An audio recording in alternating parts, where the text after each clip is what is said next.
கொண்டிருந்தேன். ஹல்லேலூயா. ஒவ்வொருடைய பிரச்சனைகள் என்னென்ன பிரச்சனை என் கண் காதுக்கு தெரிஞ்சதோ அந்த அளவுக்கு ஹல்லேலூயா உங்கள் ஆலயத்துக்கு வருகிற ஒவ்வொருவருக்காக நான் ஜெபித்தேன். ஹல்லேலூயா. கர்த்தர் நிச்சயமாய் நம்முடைய சிறையிருப்புகளை நிச்சயமாய் கர்த்தர் மாற்றுவார். ஹல்லேலூயா. ஹல்லேலூயா. பயப்படாதீங்க, கர்த்தரை தேடுங்க, கர்த்தர் பெரிய காரியங்களை செய்வார். ஹல்லேலூயா. மகிழ்ந்து கலிகூரு கர்த்தர், மகிழ்ந்து கலிகூரு தேசமே, பயப்படாதே, கர்த்தரிடத்தில் மனமகிழ்ச்சியாயிரு, அவர் உன் இருதயத்தின் வேண்டுதல்களை ஆலோசனைகளையும் மன விருப்பங்களையும் உங்களுக்கு நிறைவேற்றுவார். ஹல்லேலூயா. ஹல்லேலூயா. அதனால கர்த்தரிடத்தில் மனமகிழ்ச்சியாயிருங்க, நிச்சயமாய் கர்த்தர் உங்களை ஆசீர்வதிப்பார். அந்த நாளே கூட நான் தேவ சமூகத்தில் அமர்ந்திருக்கும் பொழுது நான் வேதம் அதிகமா வாசிக்கணும், வேதம் அதிகமா படிக்கணும் அப்படிங்கிறதுக்காக உபவாசம் படிச்சு அதிகமா வேதம் அதிகமா படிச்சு கர்த்தருடைய வார்த்தை உங்களுக்கு அதிகமா கொடுக்கணும். ஹல்லேலூயா. நீங்களும் கர்த்தருடைய வார்த்தையில் அதிகமா பலப்படணும், கர்த்தருடைய ஜீவன் உங்களுக்குள்ள உண்டாகணுங்கிறதுக்காகத்தான் இந்த உபவாசம். ஹல்லேலூயா. இந்த சபைக்கு வருகிற ஜனங்களை கர்த்தர் ஆசீர்வதிக்கப்பட வேணும். ஒவ்வொருவரும் இந்த பாடுகள் மத்தியிலிருந்து விலகணும். ஜெயமாவுடைய வாழ்க்கையில் எவ்வளவு பாடுகள் எனக்கு தெரியும். ஆனா இன்னைக்கு வந்து அவ்வளவு உற்சாகமா அவங்க என்ன பண்றாங்க, அவங்க இந்த சபையில அவங்களை விட பாடுகள் மற்றவர்களுக்கு கொஞ்சம் குறைவுதான். ஹல்லேலூயா. ஆனால் கர்த்தர் உற்சாகமாய் வந்து ஆண்டவருடைய நாமத்தை எவ்வளவாய் அவர் மகிமைப்படுத்தினாருங்க. ஹல்லேலூயா. ஹல்லேலூயா. ஹல்லேலூயா. பாருங்க, கர்த்தர் நிச்சயமா அந்த குடும்பத்தை ஆசீர்வதிப்பார். ஹல்லேலூயா. இந்த நாள்ல கூட ஆண்டவரே நம்ம பிள்ளைகளுக்கு, எனக்காய் கொடுத்த என்னுடைய பிள்ளைகளுக்கு ஆண்டவரே என்ன வார்த்தை மூலமாய் அடியேன் பேசுவது என்று தேவ சமூகத்துல நான் அமர்ந்திருக்கும் பொழுது கர்த்தர் என்னுடைய இருதயத்துல ஒரு வார்த்தையை வைத்தார். ஹல்லேலூயா. எல்லாம் எடுத்துக்கொள்ளலாமா? சங்கீதம் 11வது அதிகாரத்துல கடைசி கர்த்தர் நீதிமானை சோதித்து அறிகிறார். ஹல்லேலூயா. கர்த்தர் நீதிமானை சோதித்து அறிகிறார். ஹல்லேலூயா. யாரும் பேசக்கூடாது, கவனிக்கணும், நல்லா வேதத்தை கவனிங்க. ஹல்லேலூயா. சிறு பிள்ளைகளை அப்படி இந்த பக்கம் திரும்புங்க, செபிக்கலாம் அந்த வார்த்தைக்காக. ஸ்தோத்திரம் ஆண்டவரே, கர்த்தர் கொடுத்த அந்த வார்த்தைக்காக எல்லாம் செபிங்க. கையை வச்சு அந்த வார்த்தை மேல இந்த வார்த்தையோட கூட கர்த்தர் பேசுங்க. பாவியாக என் மேல் கிருபையாயிரும், என்னை மறைத்து தேவ ஆவியானவரை வெளிப்படுவீராக. கர்த்தருடைய வார்த்தை ஜீவனும் வல்லமையுள்ளதாயும் அக்கினியாயும் கண்மலை நொறுக்கும் சமுட்டியுமாயிருக்கு. கர்த்தர் நீதிமானை சோதித்து அறிகிறார் என்று சொன்ன அந்த வார்த்தைப்படியாக நீதிமானுக்கும் துன்மார்கனுக்கும் சோதனையை பற்றியும் கர்த்தர் நாங்கள் ஒவ்வொருவரும் புரிந்து கொள்ளக்கூடிய, நான் அவளுக்கு எடுத்து உரைக்கிற எனக்கு கர்த்தர் தெய்வீக ஞானத்தையும் அறிவையும் புத்தியும் பரிசுத்த ஆவியின் நிறைவுதலையும் கர்த்தர் எனக்கு கொடுக்கும்படியா ஜெபித்தேன். கேட்கிறவர்கள் ஒவ்வொருடைய இருதயத்தையும் கர்த்தர் திறந்தருள்வீராக.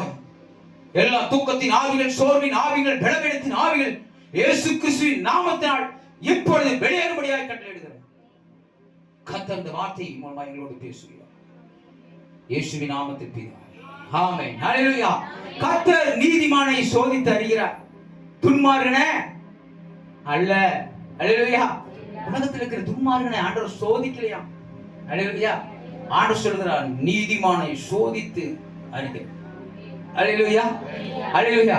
நம்முடைய ஆண்டவர் நம்மை சோதித்து அவர் அறிகிறவர். ஹல்லேலூயா. ஆனா சங்கீதம் 34வது அதிகாரத்துல 5வது வசனம் படிங்க. கர்த்தருடைய கண்கள் நீதிமான்கள் மீது நோக்கமாயிருக்கிறது, அவருடைய செவிகள், அவருடைய காது அவர்களுக்கு திறந்திருக்கிறது. ஹல்லேலூயா. ஹல்லேலூயா. கர்த்தர் நீதிமான் மீது எப்படி இருக்கிறாரா? நோக்கமா இருக்கிறாராம். அவன் நடந்தாலும் பார்க்கிறாராம், அவன் உட்கார்ந்திருந்தாலும் பார்க்கிறாராம், அவன் எந்திரிச்சாலும் பார்க்கிறாராம். ஹல்லேலூயா. அவன் போனாலும் அவன் போனா பார்த்து கொண்டே இருக்கிறாராம். ஹல்லேலூயா. நீதிமான கர்த்தர் என்ன பண்றாராமா? நோக்கமா இருக்கிறார், பார்த்துட்டே இருக்கிறார். ஒரு இடத்துல கர்த்தருடைய வார்த்தை இப்படியாய் சொல்லும். சங்கீதம் 33வது அதிகாரத்துல நாம அன்னைக்கு படிச்சோம்ல, படிங்க அந்த வார்த்தை.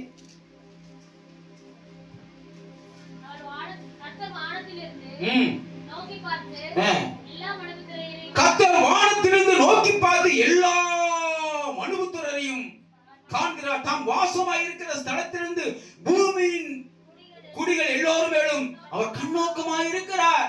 அல்லேலூயா. நீதிமானையும் துன்மார்கனையும் ஒவ்வொருவனையும் கர்த்தருடைய கண்கள் என்ன பண்ணுதான்? பார்த்து கொண்டே இருக்கிறது. அல்லேலூயா, அல்லேலூயா, அல்லேலூயா. சில பேர் சொல்றாங்க, என்னை யார் பார்க்கிறா? இல்ல, உங்களை யார் பார்க்கிறாங்களோ இல்லையோ, ஒருவர் பார்க்கிறார், கர்த்தர் உங்களை பார்த்து கொண்டு இருக்கிறார். அல்லேலூயா.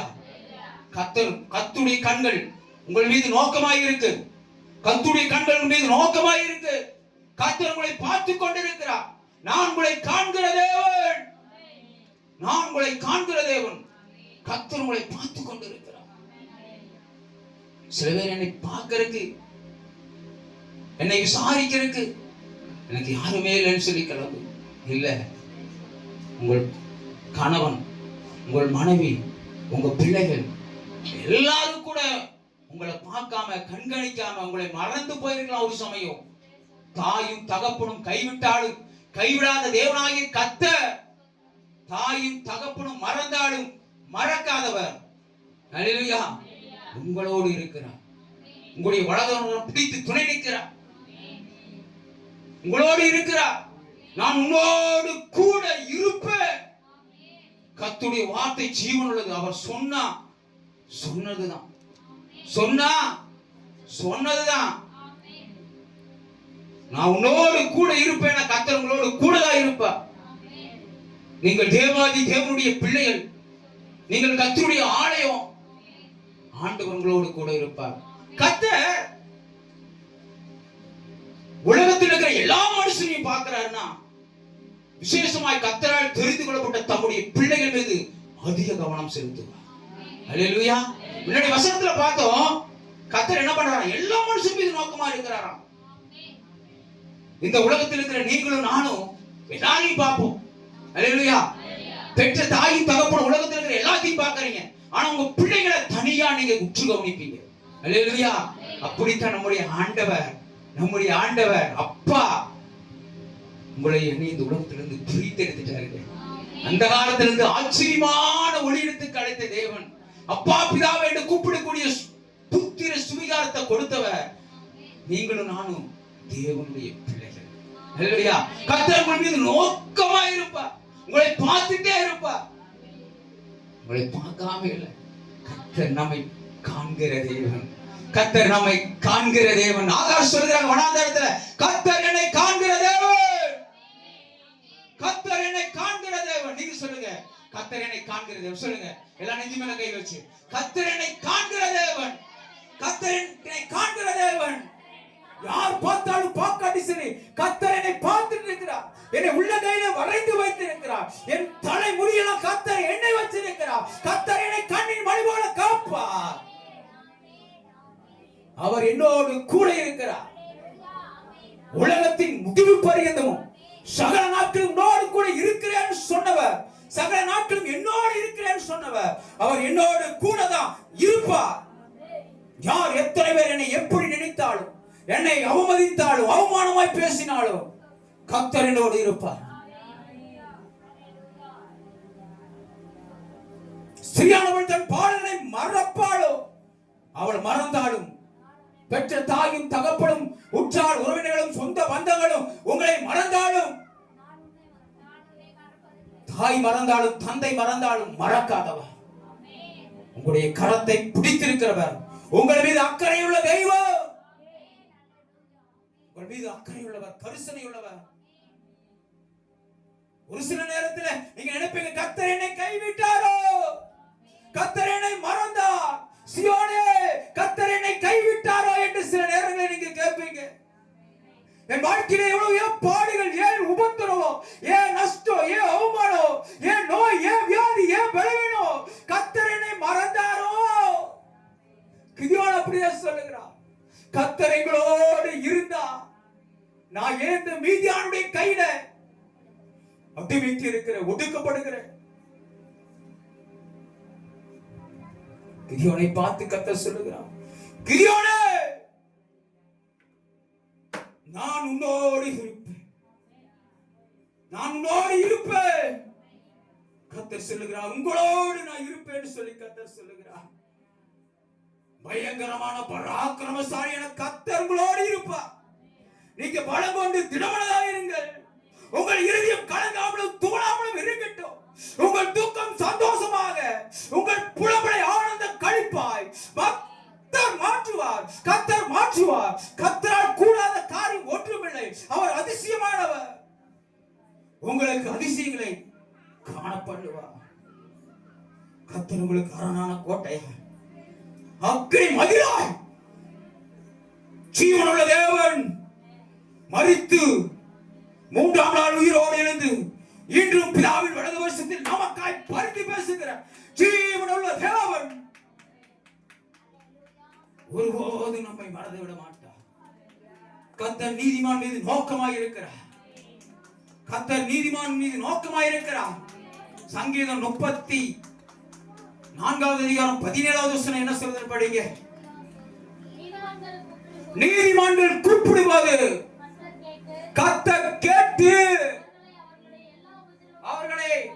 அவர்களை எல்லா இட்டுக்கண்களுக்கும் நீங்கள் ஆக்கி விடுவிக்கிறார். 19வது வசனம், நீதிமானுக்கு வரும் துன்பங்கள் அநேகமாயிருக்கும்.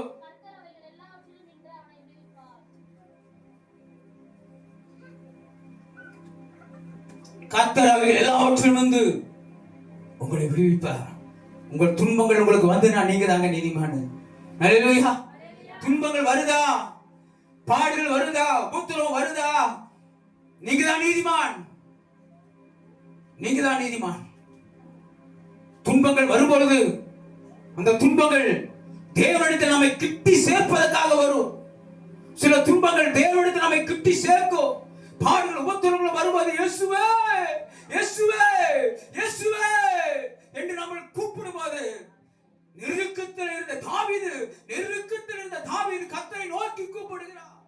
கர்த்தர் தாவீது அப்படியே சொல்லுகிறான், நெருக்கத்தில் இருந்த என்ன கர்த்தர் விசாலத்துல வச்சார், இக்கட்டில் இருந்த என்ன கர்த்தர் விசாலத்துல வச்சார். நெருக்கத்தில் கர்த்தரை நோக்கி கூப்பிட்ட. இக்கட்டுகள் எதற்கு வரும் தெரியுமா? பிரச்சனை எதற்கு வரும் தெரியுமா? உங்களை அழிக்க இல்ல, உங்களை உருவாக்குவதற்கு, உங்களை புடமிடுவதற்கு, ஒரு மகிமை காண செய்வதற்கு தான் கர்த்தர்.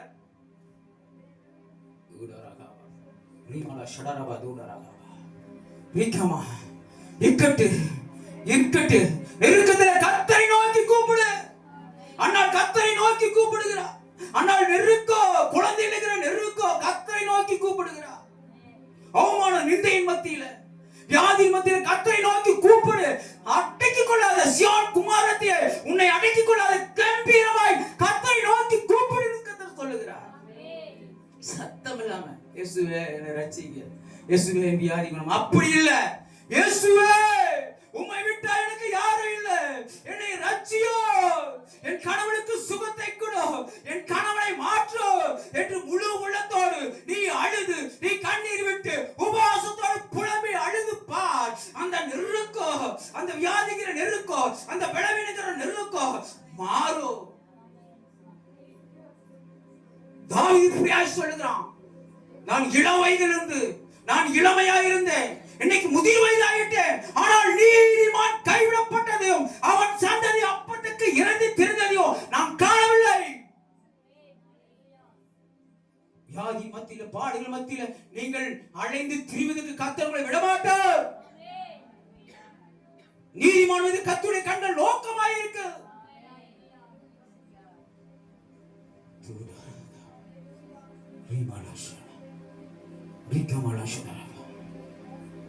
வெளிப்படுத்தல் 2வது அதிகாரம்.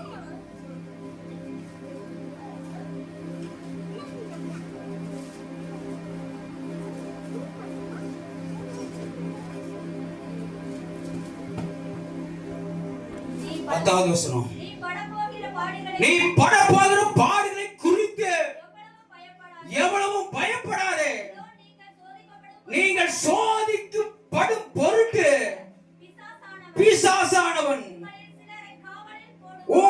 சிலரை காவலில் போடுவான். போதும், கொஞ்சம் இருங்க. ஹல்லேலூயா, ஹல்லேலூயா. படப்போகிற பாடுகளை குறித்து, ஆனா நம்ம படப்போகிற பாடுகளை குறித்து தானே பயப்படுகிறோம். நாளைக்கு என்ன நடக்கும்? வியாதி, நோய், பலவீனம், பிரச்சனை, அதை நினைச்சே நம்ம கஷ்டப்படுகிறோம். கர்த்தர் சொல்கிறார், படப்போகிற பாடுகளை குறித்து நீ எவ்வளவு வேணும் பயப்படாதே. கர்த்தரிடத்தில் மனமகிழ்ச்சியாயிரு, கர்த்தரிடத்தில் சந்தோஷமாயிரு, எப்பொழுது சந்தோஷமாயிரு. அவர் உன் இதயத்தினுடைய மன விருப்பங்களை நிறைவேற்றுவார். இன்பத்திலும் துன்பத்திலும் வறுமையிலும் கஷ்டத்திலும் நஷ்டத்திலும் அவமானத்திலும் கர்த்தரை நீ துதி, அவரை ஆராதி, உன்னை மேன்மைப்படுத்துவார். கர்த்தர் சொல்லுகிறார், ஒன்றுக்கும் கவலைப்படாமல் எண்ணத்தை உண்போம், எண்ணத்தை உடுத்துவோம், எண்ணத்தை ஜீவனுக்காக எண்ணத்தை செய்வோம்னு சொல்லி நீ கவலைப்படாத. முதலாவது தேவனுடைய ராஜ்யத்தின் நீதியை தேடு என்று சொல்றாரு. என்னை தேடு. படப்போகிற பாடுகளையே நீ குறித்து நீ கவலைப்படுறதுனால ஒரு முழத்தை நீ கூட்ட முடியுமா? இல்ல ஒரு முழத்தை உன்னால குறைக்க முடியுமா? ஒன்றுக்கும் கவலைப்படாமல் எல்லாவற்றையும் குறித்து விண்ணப்பத்தோடு சோதரத்தோடு தேவனுக்கு தெரிவிங்கள். அவர்களை விசாரிக்கின்றவர்களானபடியினால் உங்கள் கவலைகளை அவர் மீது வச்சிருங்கன்னு சொல்றாரு. ஆனா நம்ம படப்போகிற பாடுகளையே குறித்து என் பிரச்சனை எவ்வளவு. ஹல்லேலூயா. அன்னாள் செபித்து விட்டு, குழந்தைக்காக செபித்து விட்டு அவ துக்கமுகமா இருக்கல. நீங்கள் நான் எந்த பிரச்சனைக்காக நீங்க ஜெபிக்கிறீங்களா? உங்க பையனுடைய வாழ்க்கை மாறலையா? உங்க பிள்ளையுடைய வாழ்க்கை மாறலையா? நீங்க ஜெபித்து விட்டு சந்தோஷமாவே இருங்க. ஒரு நாள் வச்சிருப்பார் ஆண்டவர், தூக்கி எடுப்பார். அந்த பிள்ளைகளுக்காக ஜெபம் பண்ணுங்க. உங்க பிள்ளை எந்தெந்த காரியத்துல மாறலையோ, உன் கனவு எந்தெந்த காரியத்துல மாறலையோ, எந்தெந்த காரியத்துல கட்டப்பட்டிருக்கிறாங்களோ அதை ஆவியில நிதானித்து, என் கனவு இந்த காரியத்துல கட்டப்பட்டிருக்கிறாங்க, இந்த காரியத்துல கர்த்தர் விடுதலை கொடுங்க, என் பிள்ளை இந்த காரியத்துல கட்டப்பட்டிருக்கிறான், அதுக்கு விடுதலை கொடுங்கன்னு சொல்லி நீங்க ஜெபித்துட்டு ஒரு வாரம் உங்க பிள்ளைகளுக்காக ஜெபம் பண்ணுங்க. உபாசம் போட்டு ஜெபம் பண்ணுங்க. ஹல்லேலூயா, ஹல்லேலூயா, ஹல்லேலூயா.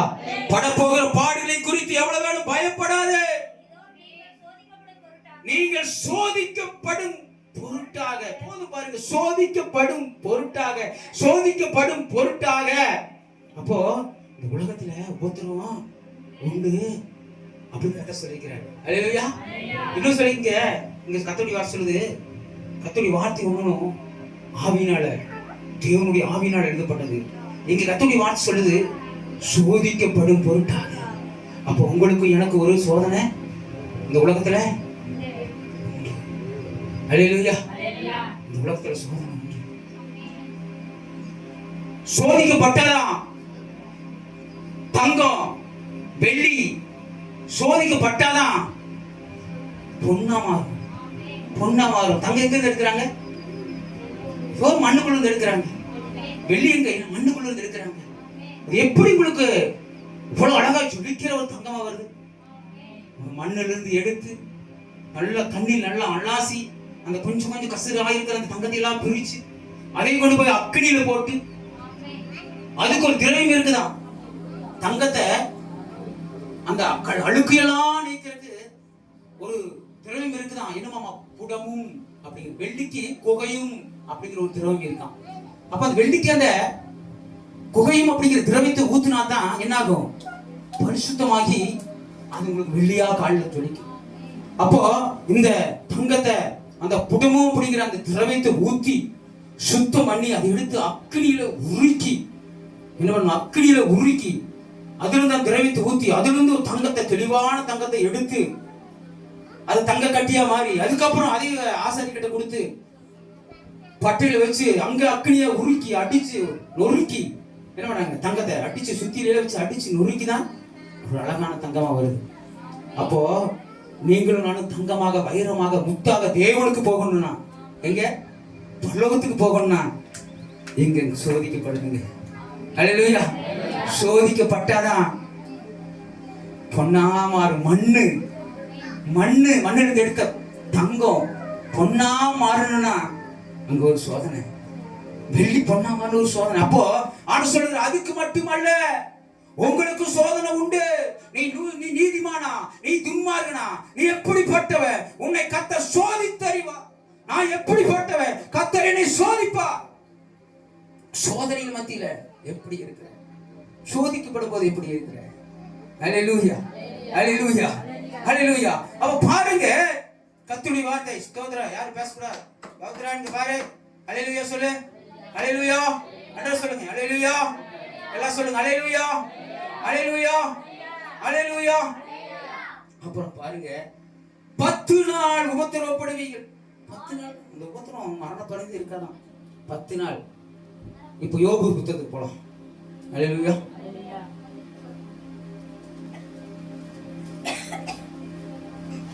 யோபு 1வது அதிகாரத்துல 16வது வசனத்துல இருந்து இப்போ ஒரு மனுஷனை சோதிக்கப்பட போறான். யோபு அப்படிங்கிற ஒரு மனுஷன் இருக்கிறான். கிழக்கத்தி தேசத்துல இருக்கிறான். அவன் பெரிய செல்வந்தனா இருக்கிறான். ஹல்லேலூயா, ஹல்லேலூயா. அவனுக்கு 7000 ஆடுகள், 3000 ஒட்டங்கள், 500 ஏர் மாடுகள், 500 கழுதைகள், இப்படி திரளான பணிவிடைக்காரர்கள், 7 குமாரர்கள், 3 குமாரத்திகள், இப்படி பெரிய குடும்பம். கர்த்தர் அவனை ஆசீர்வதித்து வச்சிருக்கிறார். அவனை சுற்றி வேட்டை எடுத்து வச்சிருக்கிறார். இப்போ படப்போகிற பாடலை குறித்து எவ்வளவு பயப்படாதே, நீங்க சோதிக்கப்படும் பொருட்டு அப்படி சொல்லுங்க. இப்போ இந்த நீதிமானாக கர்த்தர் சொல்கிறார். அவனை பார்த்து அவன் எப்படிப்பட்டவனாமா, உத்தமனும் சன்மார்கனும் தேவனுக்கு பயந்து பொல்லாப்புக்கு விலகுறமான மனுஷனாக அவனை போல பூமியில ஒருவனும் இல்ல. ஆண்டவரே கொடுக்கிறாங்க சர்டிபிகேட். ஹல்லேலூயா. இவனை சோதிக்கணும். இவன் நீதிமானா, இவன் உத்தமனா, இவனை சோதிக்கணும்னு சொல்லிட்டு பிசாசு நினைக்கிறான். ஆண்டவர் நினைக்கல சோதிக்கணும். யாரையுமே ஆண்டவர் சொல்லுது, யாரையுமே நான் சோதிக்கப்பட மாட்டேன். ஹல்லேலூயா. சோதிக்கப்படுவதற்கு உதவி செய்கிற வல்லவராக இருக்கிறாரா நம்முடைய ஆண்டவராக இயேசு கிறிஸ்து. ஹல்லேலூயா. யாரு சோதிக்கப்பட, அப்புறம் சோதிக்கப்பட்டு பாடுபட்டதுனால ஆனா சோதிக்கப்படுகிற உங்களுக்கு நான் என்னோட உதவி செய்ய வல்லவரா. உங்களுக்கு ஒரு சோதனைனா ஓடி ஓடி வர்றது யாருன்னா, எல்லாரும் கூட ஓடி வர மாட்டாங்க. நீங்க கேட்டு போய் ஆபத்துல சிக்கிட்டீங்கன்னா மொத ஓடி வர கத்துறாத இருப்பா, கத்துடி தூதர்களா தான் இருப்பா. ஹல்லேலூயா, ஹல்லேலூயா. இங்க இருந்து மேட்டூர் 90 அவ்வளவு ஸ்பீட்ல 90 மீட்டர் ஸ்பீட்ல அந்த ஸ்பீட்ல போயிட்டு இருக்கும்போது திடீர்னு ஒரு ஐயா குறுக்கால வந்துட்டார். அப்ப நான் ஏசப்பா பாட்டை பாடிட்டு தான் போயிட்டு இருக்கிறேன். திடீர்னு அவர் விட்டோன்னே வண்டி போய் அதில் அடிச்சிருச்சு. ஒருத்தர் குறைஞ்ச வச்சு இங்க இருந்து சோதனை நம்ம வீட்டு தூர மாட்டோம், அங்க கிடக்கிற வண்டி அங்க எடுத்துட்டு போயிடுச்சு. பாடிட்டு போயிட்டு பாட்டு ஏசப்பா பாட்டை தான் பாடிட்டு போயிட்டு இருக்கிறேன். அப்ப அட்டிக்கு போது நான் சொன்ன ஒரே வார்த்தை இயேசுவே இயேசுவே இயேசுவே இயேசுவே இயேசுவே இயேசுவேன்னு சொல்லிட்டு போறேன். அதை மட்டும் இல்ல, அந்த மயக்கத்துல கிடக்கும்போது எனக்கு ஒரு சிந்தை, நம்ம உடம்புல ஒரு கை, காலு, தலை எதுவுமே இருக்குது, எல்லாம் பீஸ் பீஸா போயிருக்குன்னு சொல்லி தான் நான் நினைச்சிட்டு இருக்கிறேன். ஆனா எந்திரிச்சு தண்ணி கொடுத்தெல்லாம் உட்கார வச்சு அவ தெளிவு வரும்போது பாக்குறேன், இப்படி பாக்குற கை காலம் பாக்குறேன், எல்லாமே கை காலு ஹல்லேலூயா எல்லாமே இருந்துச்சுங்க. சின்ன காயத்துல லைட்டா அப்படி அமுத்தி பிடிச்சிட்டு போனதுல லைட்டா சின்ன காயம், இங்க ஒரு சின்ன காயம், இங்க கை கால் முழங்கால போட்டு சின்ன காயம். ஆனா அடிச்சு அடிக்க பீஸ் பீஸா போயிருக்கேன் என்னுடைய உடம்பு. எனக்கு தெரியும் நான் போன ஸ்பீடு. ஹல்லேலூயா. ஒரு அவசரத்துக்காக போன ஸ்பீடு. அப்போ யாரு வர்றாங்களோ இல்லையோ, நீங்க கூப்பிடும்போது ஆபத்துக்கு உதவி செய்யறதுக்கு ஓடி ஓடி வர ஒரு ஆண்டவர் இருக்கிறாருங்க. எத்தனை சாட்சி கேட்டேன் நான் செல்லுல. ரயில் ஆக்சிடென்ட் கூப்பிட்டாங்க, கத்தரவங்களை பாதுகாத்தாங்க. எனக்கு ஒரு நிறைய ஒரு பெரிய நிலை செய்ய உள்ள போய் ரொம்ப சிக்கிட்டு சோத்திரம் சோத்திரம் அந்த அம்மாவை ஆண்ட தூக்கி எடுத்தாங்க. ஹல்லேலூயா. ஆண்டவரை கூப்பிட்டீங்கன்னா இக்கட்டு இல்ல, ஆபத்து இல்ல, எந்த பிரச்சனையாலும் தூக்கி எடுக்க என் தேவாதி தேவனால முடியும். ஹல்லேலூயா, ஹல்லேலூயா. இப்ப பாருங்க, உத்தமனும் சன்மார்கனும் நீதிமானாகிய யோபுக்கு ஒரு பிரச்சனை வருது. படிங்க 1வது அதிகாரம், யோபு 1வது அதிகாரம் 6வது வசனத்திலிருந்து 12வது வசனம் வரைக்கும் சீக்கிரமாய் சுறுசுறுப்பாய் படிகள். ஒரு நாள் தேவபுத்திரர் கர்த்தருடைய சன்னதியில் வந்து நின்றபோது சாத்தானும் அவர்கள் வழியில் வந்து நின்றான். கர்த்தர் சாத்தானை பார்த்து நீ எங்கே இருந்து வருகிறாய்? சாத்தான் கர்த்தருக்கு பிரதிநிதியாக பூமி எங்கிலும் உலாவி அதனை சுற்றித் திரிந்து வருகிறேன். கர்த்தர் சாத்தானை நோக்கி என் தாசனாகிய யோபின் மேல கண் வைத்தாயோ?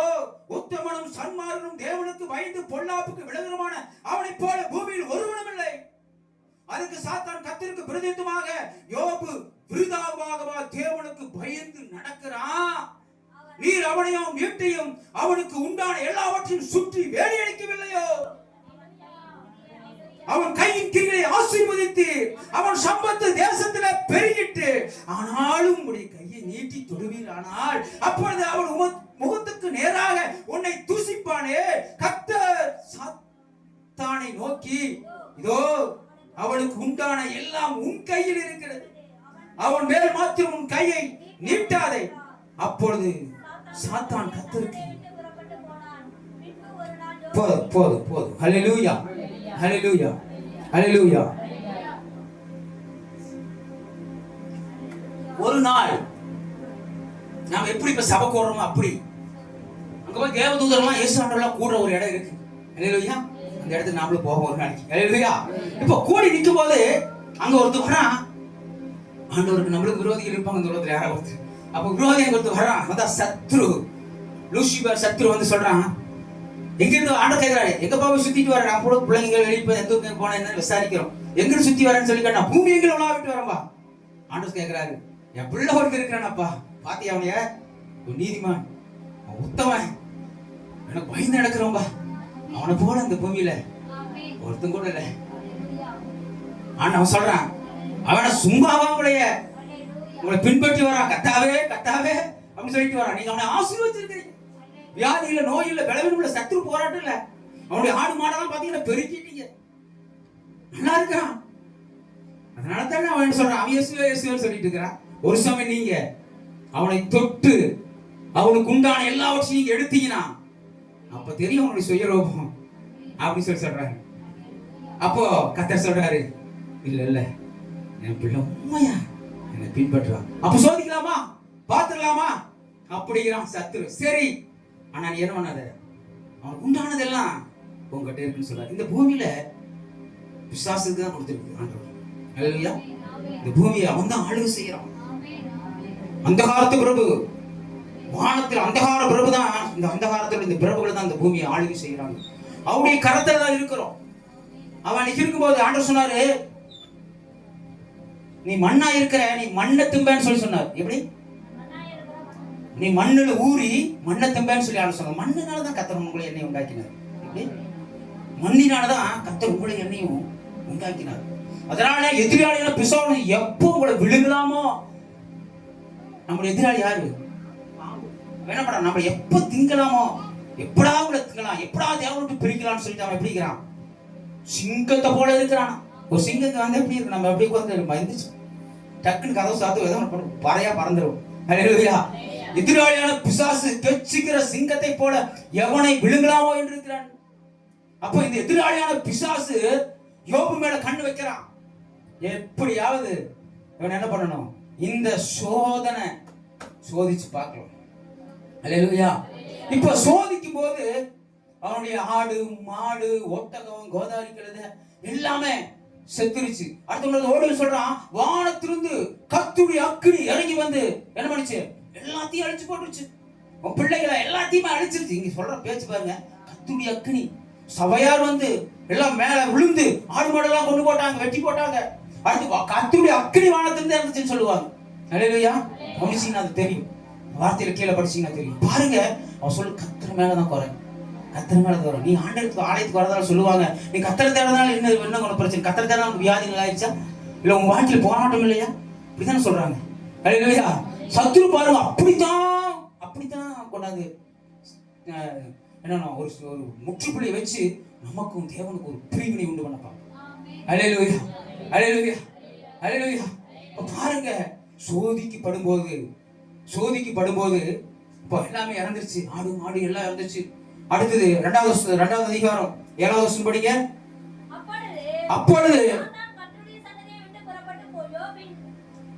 அப்பொழுது சாத்தான் கர்த்தருடைய சந்நிதியை விட்டு புறப்பட்டு யோபுவின் உள்ளங்கால் தொடங்கி அவன் உச்சந்தலை மட்டும் கொடிய பருக்களால் வாதித்தான். எப்படிங்க?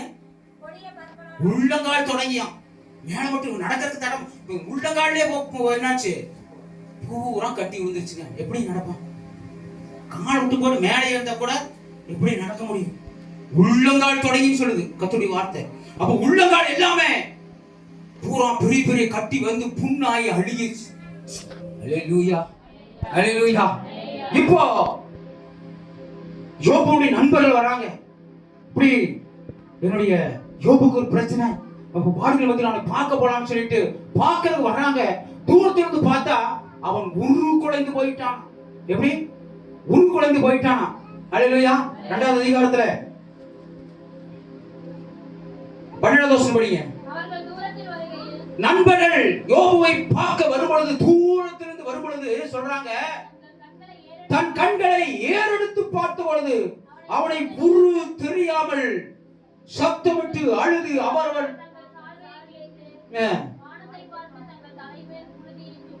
அல்லேலூயா. யோபுவை பாருங்க, உரு தெரியல, ஆள் எலும்போடு தோல் ஒட்டிருச்சு, வாயில் இந்த தோலெல்லாம் எதுவுமே இல்ல, பல்லு மட்டும் வெளியே தெரியுமா. அல்லேலூயா, அல்லேலூயா. நண்பர்கள் பார்க்கும்போது உரு தெரியல, இவன் தான் என் நண்பனா, இவன் தான் யோபுவா என்று உரு தெரியாத அளவுக்கு பிசாசு அவனை என்ன பண்ணிட்டான், நாசமாக்கிட்டான். அல்லேலூயா, அல்லேலூயா, அல்லேலூயா. அப்படியே 20வது அதிகாரத்துக்கு எடுத்துக்கலாமா?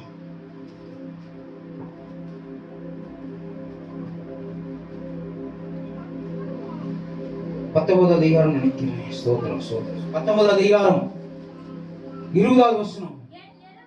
என் எலும்புகள்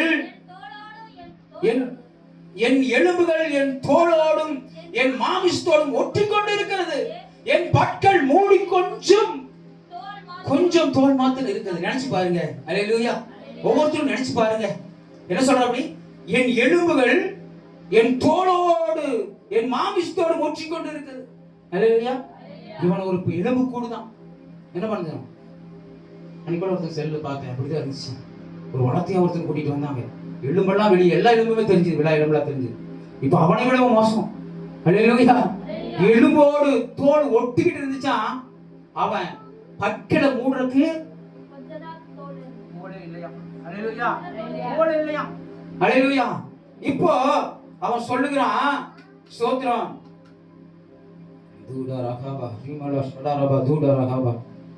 அப்போ 26வது வசனம் படிங்க. அடுத்தது, இந்த என் தோல் முதலானவைகள் இந்த என் தோல் முதலானவைகள் அழுகி போன பின்பு நான் மாமிசத்திலிருந்து தேவனை பார்ப்பேன். அவன் சொல்லுகிறான், என் தோல் முழுசா அழுகி போனாலும் சரி, நான் மாமிசத்திலிருந்து நான் தேவனை பார்ப்பேன். மத்தேயு 10:28 நினைக்கிற ஒரு கர்த்தருடைய வார்த்தை இப்படியா சொல்லும், சரீரத்தை மாத்திரம் அழிக்கிறவர்களுக்கு நீங்கள் பயப்படாதீங்க, ஆவியும் ஆத்துமாவையும் சரீரத்துல அழிக்கிறவங்க நீங்க பயப்படுங்க. இவன் அதுதான், இந்த சரீரம் மண்ணுக்கு சொந்தம், இது அழிஞ்சு போனாலும் நான் என்ன பண்ண மாட்டேன், பயப்பட மாட்டேன். இந்த உலகத்துல படுகிற பாடுகளை குறித்து நான் எவ்வளவு வேணும் பயப்பட மாட்டேன்.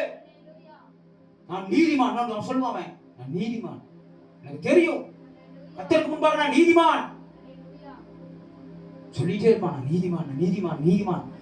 துன்மார்கன் சொல்லுவாங்க, நண்பர்கள் சொல்லுவாங்க, டேய் ஏதோ பாவம் செஞ்சிருக்க பாவம் இல்ல, எனக்கு தெரியும், எனக்கு தெரியும், நான் நீதிமான்.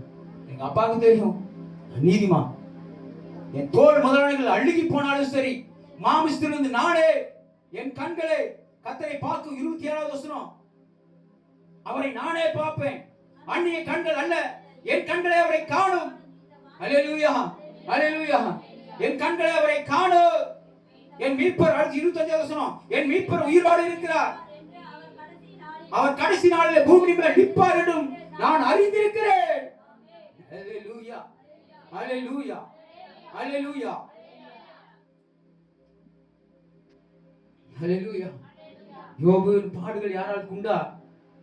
அல்லேலூயா. யோபுவின் பாடுகள் யாராவது குண்டான்னு சொல்லி பார்த்தா இல்ல, கொஞ்சம் கம்மிதான். அல்லேலூயா, அல்லேலூயா. யோபு ஒரு செல்வனாய் வாழ்ந்தவனுடைய வாழ்க்கையில அவனுடைய பாடுகள் வரும்பொழுது கூட இருந்தவர்கள்லாம் கூட அவன் வீட்டுல எத்தனை வேலைக்காரர் இருந்தாங்க, இன்னும் கொஞ்சம் ஆண்டவன் நிறைய பேருக்கு போய் நியாயம் விசாரிச்சிருப்பான். அந்த ஜனங்கள்லாம் அங்க இருப்பாங்க. அவன் வியாதியில கிடக்கும் போது எனக்கு கொஞ்சம் உதவி செய்யறான்னு கேட்பான். காய் துப்பிட்டு போயிடுவாங்க. அல்லேலூயா. முன்னாள் விட்டவனை பின்னால் நிந்திப்பாங்க. அவன் உயர்ந்த போஸ்டிங் இருக்கும்போது அவன் கால் கடியில் போய் உட்கார்ந்துலாம். இன்னைக்கு யோபுவை மதிக்க மாட்டான். அல்லேலூயா, அல்லேலூயா, அல்லேலூயா. இங்க பிரச்சனையில பாடுகள் இருக்கும்போது நீங்க நன்மை செஞ்ச கூட உங்களுக்கு நன்மை செய்ய வர மாட்டாங்க. நீங்க அவங்களுக்கு இன்னும் நன்மை செஞ்சு இன்னும் ஜெபித்துட்டு இருப்பாங்க. ஆனா அவங்க உங்களுக்கு நன்மை செய்ய மாட்டாங்க. உங்களை அவமானமா கேவலமாக தான் பேசுவாங்க. அப்படித்தான் யோபுவை பேசினார்கள். ஆனால் கர்த்தருடைய கண்கள் ஒரு நாள், கர்த்தருடைய கண்கள், தேவன் பிசாசு யோபுவை சோதிச்சு கொண்டே இருக்கிறான். ஆனா அவனுக்கு அவமானம், நிந்த, கேவலம் தான் மிஞ்சிச்சு. அல்லேலூயா, அல்லேலூயா. அவமானத்தினால பிசாசு, சாத்தான் யோபுவை விட்டு ஓடி போயிட்டான். கர்த்தர் யோபு 42வது அதிகாரத்துக்கு டைரக்டா போயிடலாம். ஸ்தோத்திரம். 42வது அதிகாரத்துல 9வது வசனம் இப்படியா சொல்லுது.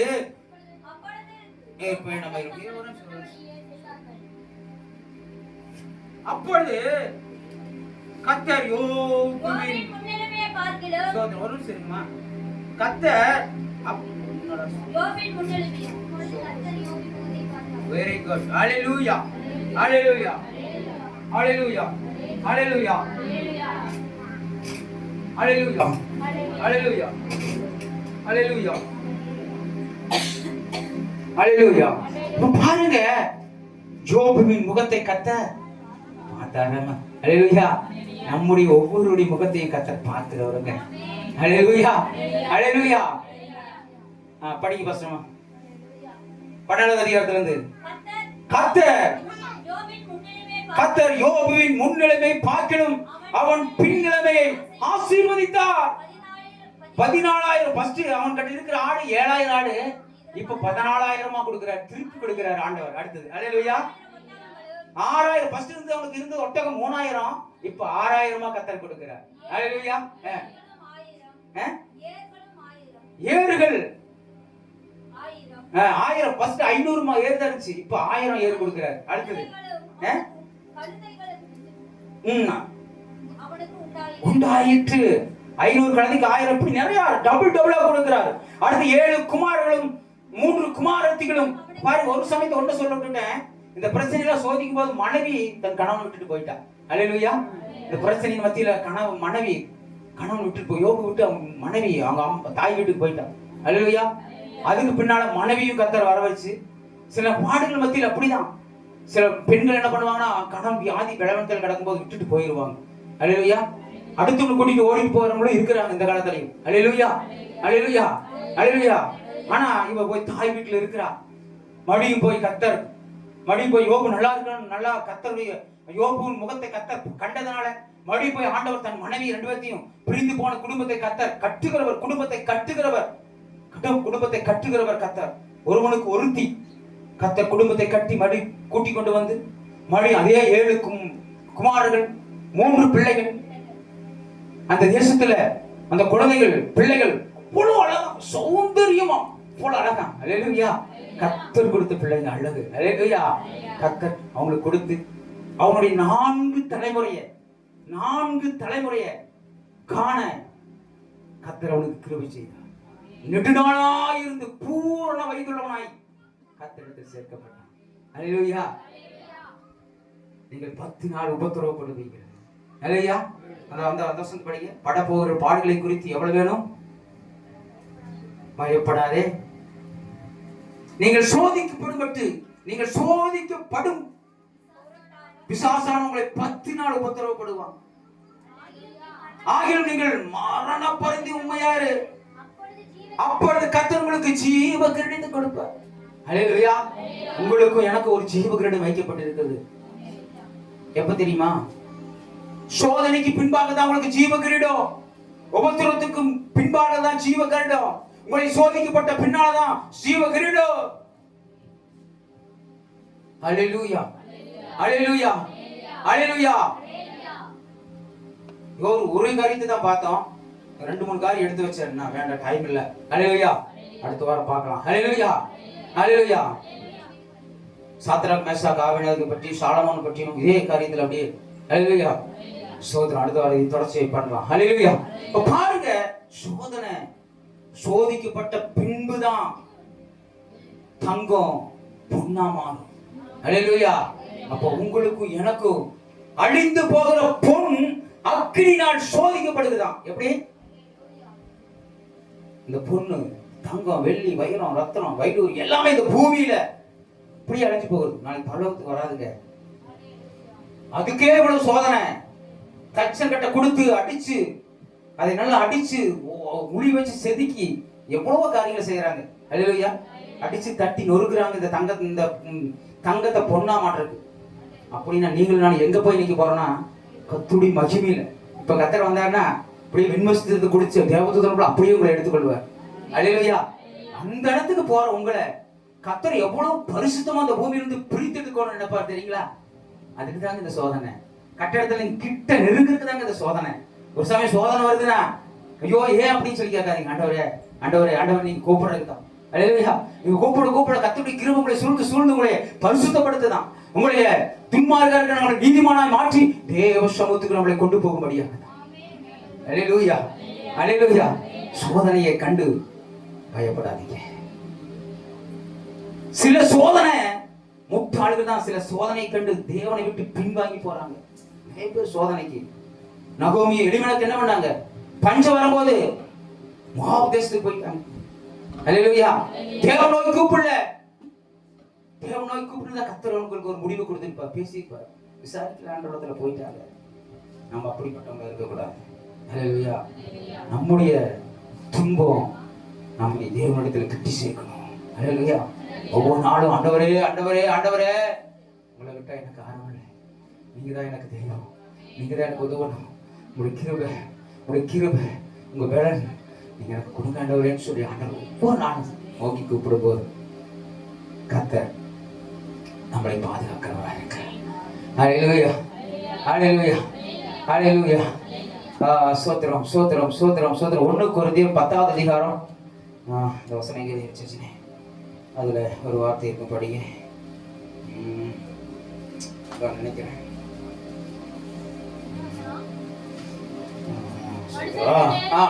படிங்க. சூப்பர். 1வது அதிகாரம் 1 கொரிந்தியர் 10வது அதிகாரம் 13வது வசனம். மனுஷனுக்கு நேரிடுகிற சோதனையே அல்லாமல் வேறே சோதனை உங்களுக்கு நேரிடவில்லை. தேவன் உண்மையுள்ளவராய் இருக்கிறார். தேவன் உண்மையுள்ளவராய் இருக்கிறார். திராணிக்கு மேலாக சோதிக்கப்பட ஒரு நாளும் உங்களை விட மாட்டார். அல்லேலூயா. திராணிக்கு மேலாய் சோதிக்கப்பட ஒரு நாளும் கர்த்தர் உங்களை விட மாட்டார். அல்லேலூயா. திராணிக்கு தக்கதாய் தாங்கக்கூடியதாய் உங்களுக்கு சோதனை வரும். அல்லேலூயா. அல்லேலூயா. ஆனா திராணிக்கு மிஞ்சி சாத்ராக் மேசாக் ஆபேத்நேகோ தூக்கி அக்கினி ஜுவாலையில போடும்போது கூட நான் மரித்து போயிருவேன் தெரிஞ்ச போது கூட ஆண்டவரை ஆண்டவரை தான் ஆராதிப்பேன். அல்லேலூயா. அவர் தான் என் தெய்வம். வைராக்கியம் என்ன? திராணிக்கு மேலாய் சோதிக்கப்படும் போது தானியேலை சிங்க குகையில போட்டுருவேன். திராணிக்கு மேலாய் சோதிக்கப்பட்டாங்க. அல்லேலூயா. அல்லேலூயா. ஆனா சிங்கத்துடைய கையிலையும் போட்டுட்டாங்க, அக்கினி ஜுவாலையும் போட்டுட்டாங்க. நான் ஆராதிக்கிற தேவன் என்னை தப்புவிக்க வல்லவராய் இருக்கிறார். அல்லேலூயா. அவ்வளவு வைராக்கியமா நிக்கணும், அவ்வளவு வைராக்கியமா நின்னாங்க. அல்லேலூயா. அல்லேலூயா. திராணிக்கு மேலாய் சோதிக்கப்படும் போது கூட வைராக்கியமா நின்னாங்க. அப்படிப்பட்ட வைராக்கியம் எது தேவன் மேல எப்படி தானாமா வைராக்கியமா இருந்தானா. அல்லேலூயா. அப்படிப்பட்ட வைராக்கியம் நமக்கு வேணும். எந்த சூழ்நிலையிலும் வியாதியோ நோயோ பவுல் பிரியாய் சொல்லுகிறார், தேவனுடைய அன்பை விட்டு பிரிப்பவன் யார்?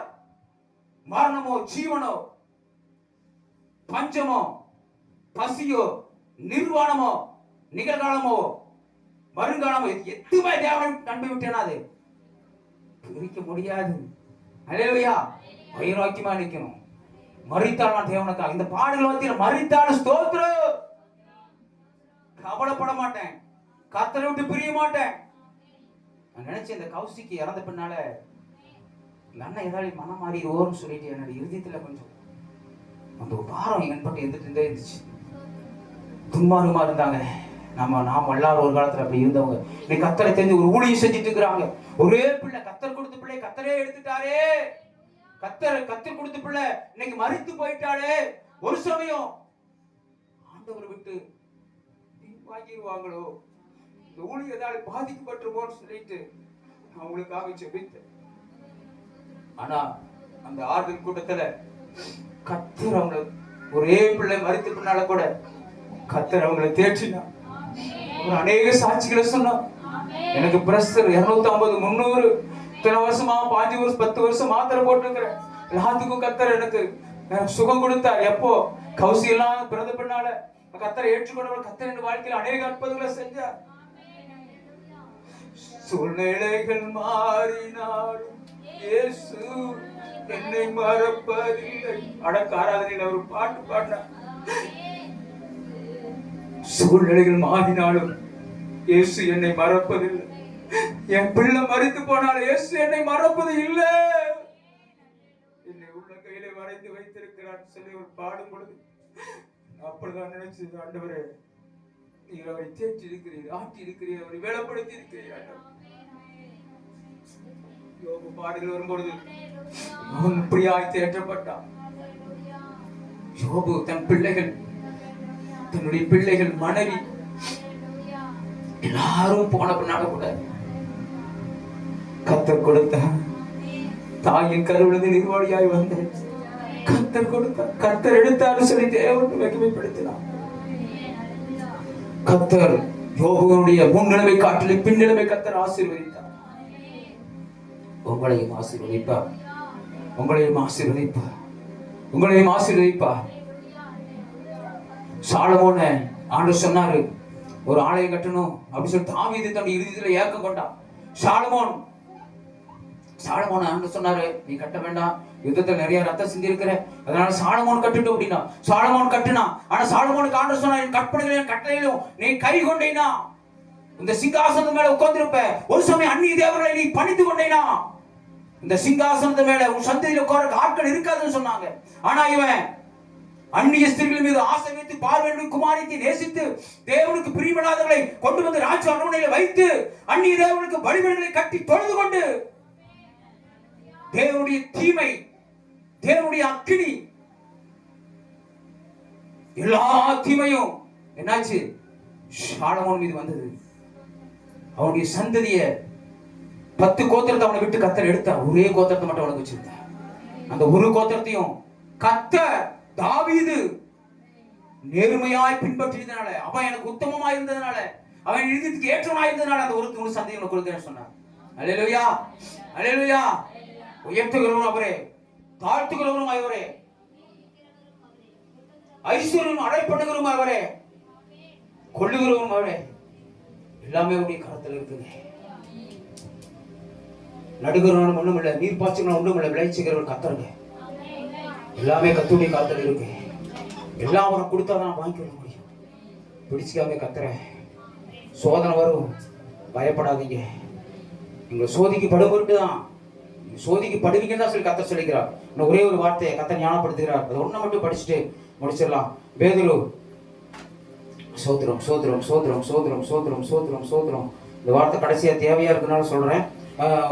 பேதுரு 1வது அதிகாரத்தும் சோத்திரம் சோத்திரம் 6வது வருஷம் படிங்க, 5வது வருஷம் படிங்க, டக்கு படிங்க. சோத்திரம் சோத்திரம். இந்த வருஷம் இந்த செய்தி முடிச்சிடலாம், செய்தி போலாம். பேதுரு 1வது அதிகாரம் 5வது வருஷத்துலேருந்து 7வது வருஷம் வரைக்கும், 7வது வருஷம் வேண்டாம் 6வது வருஷம் படிங்க. 5 6 1 பேதுரு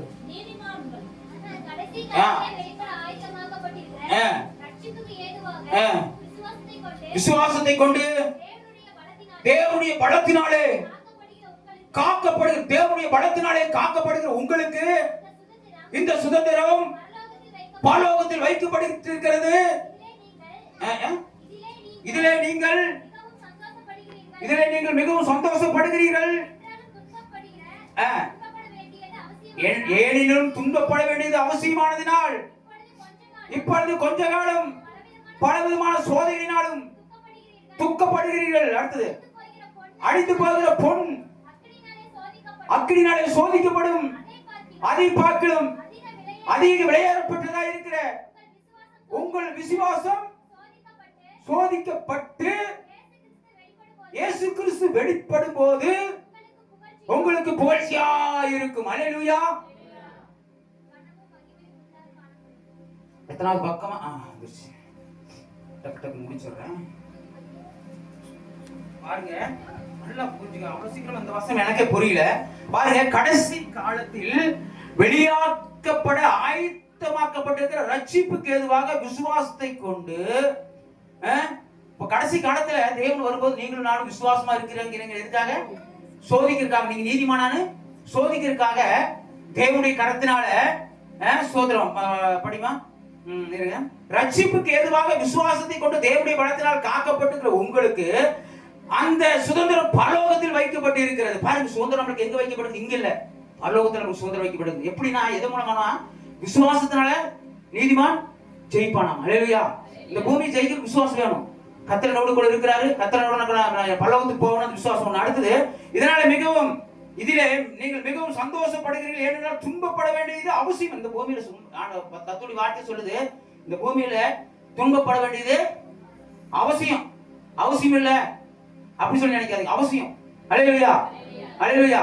ஆனா நீங்க துன்மார்களை பாப்பீங்க, குடிகாரங்களை பாப்பீங்க, அவங்க நல்லா குடிப்பாங்க, நல்லா நல்லா கறி எடுத்துட்டு வந்து நல்லா செஞ்சு சாப்பிட்டுட்டு நான் தேனையை நல்லா அனுபவிச்சுட்டு நல்லா படுத்துட்டு இருப்பாங்க. அதுக்கு ஒரு வசனம் எடுத்து வச்சிருக்க டைம் இல்ல. ஹல்லேலூயா. 35வது அதிகாரத்துக்கு சங்கீதத்துல படிச்சுக்காங்க. அப்போ அவங்க நல்லா இருப்பாங்களாம். ஆனா பாக்க சொல்றான், தாவீது சொல்றான், ஐயோ நான் துன்மார்கன்னு பாக்குறேன், அவன் நல்லா குடிக்கிறான், நல்லா சாப்பிடுறான், நல்லா போய் எல்லாத்தையும் அனுபவிக்கிறான், அவன் வயிறு பூரா கொழுப்பு கட்டி இருக்குது, அகந்தியா நடக்கிறான், தும்புறா நடக்கிறான், எல்லாத்தையும் துன்பப்படுத்துறான், வாயில நல்லா கேவலமா பேசுறான், நல்லா இருக்கிறானே, நான் உங்களையே தேடுறேன் ஆண்டவரே, நான் இவ்வளவு கஷ்டப்படுறேன் ஆண்டவரேன்னு சொல்றான். ஆனா அப்படி சொல்லிட்டு சொல்றான் ஒரு வார்த்தை, இப்படி நான் சொன்னனா நான் உங்களுக்கு துரோகியா இருப்பேன் ஆண்டவரே, என்னை மன்னிச்சிருங்க ஆண்டவரே, இது நிரந்தரம் இல்ல ஆண்டவரே. அவன் குடிக்கிறதும் வெடிக்கிறதும் அவன் பரலோகத்துக்கு அவன் வர முடியாது. நான் பரலோகத்துல அவனை பார்த்தேன், அவன் அபியாத அக்கடியில வெந்து புழுகு சாகலாங்க, அவன் அக்கடியில அவன் ஜீவம் போகாத முடியும், ஐயோ ஐயோன்னு கத்திட்டு இருக்கிறான். எனக்கு அப்படி இல்லை ஆண்டவரே, நான் பரலோகத்துல உங்களை துதிச்சிட்டு இருக்கிறேன். இங்க சோதிக்கப்பட்ட பூமியில இந்த சோதனை இந்த கத்தரை நீ பொன்னா புட விட்டுட்டீங்க. இன்னைக்கு நான் நீதிமான ஆகிட்டேன், ரத்தத்தினால் கழுவி சுத்திகரித்து என்னை பொன்னா புட விட்டு இன்னைக்கு நான் உங்களுடைய பிள்ளையாய் மாற்றி இன்னைக்கு பரலோகத்துல உங்களை நான் துதிக்க போறேன். என் ஆத்துமா 1000 வருஷத்துக்குள்ள உங்களோடு கூட துதிச்சிட்டு இருக்க. துன்மார்களுக்கு அப்படி இல்லை ஆண்டவரே, அவங்களுடைய வாழ்க்கை நாளைக்கு அவனுக்கு தெரியும். அல்லேலூயா, அல்லேலூயா அப்படி சொல்லி சொல்றாரு.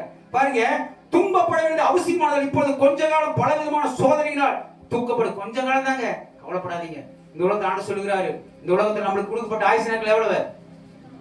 60 பெலத்தின் மிகுதியில 80 தாங்க. இவ்வளவு தாங்க துன்பப்படுவீங்க. ஆனா உண்மையா இருந்துட்டீங்கன்னா, 10 நாள் உபத்திரப்பட்டுட்டீங்களா, மரணம் பண்ணி உண்மையா இருந்துட்டீங்கன்னா ஜீவகரிடுங்க. அல்லேலூயா, அல்லேலூயா. மகிமைக்கு மேல மகிமை அடைவீங்க. தூதர்கள் நீங்களும் நானும் அப்பாவுடைய பிள்ளைகள், சேனைகள், ஆண்டவரை ஆராதிக்கிறவங்க. அல்லேலூயா, அல்லேலூயா. பாருங்க, அதான் சொல்றாங்க, அழிந்து போகிற பொன் அக்கினியால் சோதிக்கப்படும், அதை பார்க்கலும் அதிக விலையேறப்பட்டதா இருக்கிற உங்கள் விசுவாசம் அதிக விலையேறப்பட்டதுக்காக ஒரு விசுவாசம் சோதிக்கப்படணும். சோதிச்சாதான் தெரியும். தங்கமடர் கோபப்படுத்தினாதான் தெரியும். அல்லேலூயா, அல்லேலூயா. என் மனைவி நான் சண்டைக்கு போனாதான் தெரியும் அவங்களுக்கு சுபாவம் எப்படி கண்டுபிடிக்க முடியும். அல்லேலூயா. சோதிக்கப்படும் அப்பதான் தெரியும். அல்லேலூயா, அல்லேலூயா. உங்களை சோதிக்கிற கர்த்தர் ஒவ்வொருத்தர் வீட்லயும் ஆட்கள் வச்சிருப்பார். அல்லேலூயா. எதுக்குன்னா சோதனை. உங்க கணவர் ஏதாவது சொன்னான்னா ஆண்டவர் சோதிக்கிறாரு, அதுக்கு நம்ம அமைதியா இருக்க மாட்டோம். எப்படி நீ அப்படி சொல்லலாம்? நான் எவ்வளவு நான் உண்மையா வாழ்றேன், எவ்வளவு என் வீட்டுக்காக பாடுபடுறேன், என்னை பார்த்து இப்படி பேசிட்டியா? சோதனை வரும்பொழுது சகிக்கணுங்க. அல்லேலூயா. நிந்திக்கிறவங்க துன்பப்படுறதுக்காக ஜெபம் பண்ணுங்க. அல்லேலூயா. உங்களுக்கு சோதனை வரும், சோதனை அவசியத்தை கர்த்தரே சொல்லிட்டார், நான் சொல்ல, கர்த்தருடைய வார்த்தையே சொல்லுது. வருங்க, உடம்புறதுக்காக வருங்க. அல்லேலூயா. முடிச்சிடலாம். அல்லேலூயா, அல்லேலூயா. சோதிக்கப்படும் உங்கள் விசுவாசம் சோதிக்கப்படணும். விசுவாசம் உலகத்தை ஜெயிக்கிற ஜெயம் விசுவாசம் தான், நம்பிக்கை தான். நீங்க ஆண்டவரை வச்சு நம்பிக்கை தான். இந்த சோதனையில யோபு என்ன பண்ணல? ஆண்டவரை பின்வாங்கி போகல. சோதிக்கப்படும் போது அவனுக்கு விசுவாசம் எப்படி இருந்துச்சு? என் மீட்பர் உயிரோடு இருக்கிறார், இந்த மாம்சம் முழுவதும் அழுகி நாற்றம் எடுத்து இதனால செத்து போயிட்டாலும் நான் என்ன பண்ண மாட்டேன்? இயேசு ஆண்டவர் வேற தெய்வத்தின் போய் கும்பிட மாட்டேன். விசுவாசம் மீட்பர் உயிரோடு இருக்கிறார். அல்லேலூயா. உங்களுக்கு சோதிக்கப்படும் போது நீங்க தேவனுடைய வார்த்தையை கேட்கறது மட்டும் நீதிமானம் இல்ல, அதன்படி நடக்கிறவங்க தான் நீதிமானம். நீதிமான் யாருன்னு பார்த்துக்காங்க. கோவப்படுத்தும் போது உங்களுக்கு கோபம் வரக்கூடாது. கிறிஸ்துவுக்கு வெக்கமான சூடு சொரண என்ன எப்படி? அல்லேலூயா. கிறிஸ்துவனே இல்ல. அல்லேலூயா. அப்படி கர்த்தருடைய வார்த்தை சொல்லுது. அல்லேலூயா. அல்லேலூயா. அதனால சுயம் சாகணும், சுயம் சாகணும். கிறிஸ்துவுக்கு நான் சுயம் சாகணும். அப்பதான் ஆண்டவரத்துல போக முடியும். அல்லேலூயா. ஆண்டவரை தேடுகிற பிள்ளைகள் சுயம் இருக்க கூடாது. இயேசு கிறிஸ்து வெளிப்படும் போது உங்களுக்கு புகழ்ச்சியும், கர்த்தருடைய வார்த்தை புகழ்ச்சியும். இயேசு கிறிஸ்து வரும்போது நம்ம சோதிக்கப்பட்டு இந்த உலகத்துல உண்மையா பரிசுத்தமா இருந்தோம்னா ஆண்டவர் வரும்போது என்ன இருக்கும்? புகழ்ச்சி. அடுத்த வார்த்தை கணம், மகிமை. ஹல்லேலூயா. சேனைகளின் கர்த்தர் பரிசுத்தர், பரிசுத்தர் சொல்லி நீங்களும் நான் என்ன பண்ணலாம்? கர்த்தர் நல்லவர், அவர் கிருபை என்றும் உள்ளது என்று சொல்லி ஓய்வின்றி அவரை போற்றி பாடி துதித்துக் கொண்டிருக்கலாம். எப்படி? மகிமையில. ஹல்லேலூயா. எல்லாரும் தேவ மகிமை அற்றவர்களாயிட்டாங்க. எப்போ? ஆண்டவருடைய வார்த்தை சொல்றது எல்லாரும் தேவ மகிமை இழந்து தேவ மகிமை அற்றவர்களாயிட்டாங்க. ஆனா நீங்களும் நானும் தேவ மகிமை விற்ற கூடாதுங்க. அல்லேலூயா. அல்லேலூயா. உங்களுக்குள்ள எனக்குள்ள ஒரு பொக்கிஷம் இருக்குது. இந்த மண் பாண்டத்துக்குள்ள கர்த்தர் ஒரு பரிசுத்த ஆவிங்கிற ஒரு பொக்கிஷத்தை வச்சிருக்கிறார். இந்த பொக்கிஷத்தை நீங்க ஒவ்வொரு நாளும் அதிகாலையில இயேசுவே எனக்குள்ள வாங்க, பரிசுத்த ஆவியானவர் எனக்குள்ள வாங்க, என்னைய வாங்க, எனக்குள்ள வாங்கன்னு சொல்லி அந்த பொக்கிஷத்தை உங்களுடைய மாமிசமாகிய சரீரத்துல ஏற்று கர்த்தர் வருகையில கனமும் மகிமையும் புகழ்ச்சியும் உங்களுக்கு ஏற்பட நீங்க ஒரு இருதயத்துல வச்சுக்கணும். மனுஷனுக்கு முன்பாக நீங்களும் நானும் சாதாரணவங்க. நான் தேவனுடைய பார்வையில நீங்களும் நானும் வெளியேறப்பட்டவங்க. மறந்து போகாதீங்க. தேவனுடைய பிள்ளைகளை மறந்து போகாதீங்க. நீங்களும் நானும் தேவனுடைய பிள்ளைகள். எங்க போனாலும் சொல்லணும், தேவனுடைய பிள்ளை, நான் தேவனுக்காய் பிரித்தெடுக்கப்பட்டவன். அல்லேலூயா. கர்த்தர் என்னோடு கூட இருக்கிறார். எல்லாத்தையும் உலகத்துல காதல் பண்றாங்க, அது பண்றாங்க, இது பண்றாங்க. அப்படி இல்ல, நான் தேவனுடைய பிள்ளை, நான் தேவனால் தெரிந்து கொள்ளப்பட்டவன். அல்லேலூயா. கர்த்தருடைய வருகையில நான் பரிசுத்தமாய் வாழ்ந்து நான் ஆண்டவருக்காக மகிமையில சேர்க்கப்படுவேன். இந்த உலகத்துல படப்புகிற பாடுகளை குறித்து எவ்வளவு வேணும் பயப்பட மாட்டேன். திராணிக்கு மேலாக சோதிக்கப்பட என் தேவன் ஒரு நாளும் என்னை விட மாட்டார். தேவன் உண்மையுள்ளவர், அவர் பட்சபாதம் இல்லாதவர், அவர் என்னை காண்கிறவர், அவர் என்னை பாதுகாக்கிறவர். இந்த சோதனை வாழ்க்கையில் வருதா, வியாதி வருதா, பலவீனம் வருதா, என் கணவன் என் மனைவி என் பிள்ளைகளால எனக்கு பிரச்சனை வருதா, நான் சோதிக்கப்படுறேன்னா, இப்ப நான் சோதிக்கப்பட்டு இருக்கிறேன்னா, அது தேவனிடத்தில் என்னை கட்டி சேர்ப்பதற்கு, தேவனுடைய மகிமைக்காக, தேவனை விட்டு பிரிப்பதற்காக அல்ல, தேவ மகிமை வெளிப்படுவதற்காக. நாம் எல்லாரும் எழுந்திருக்கலாம்.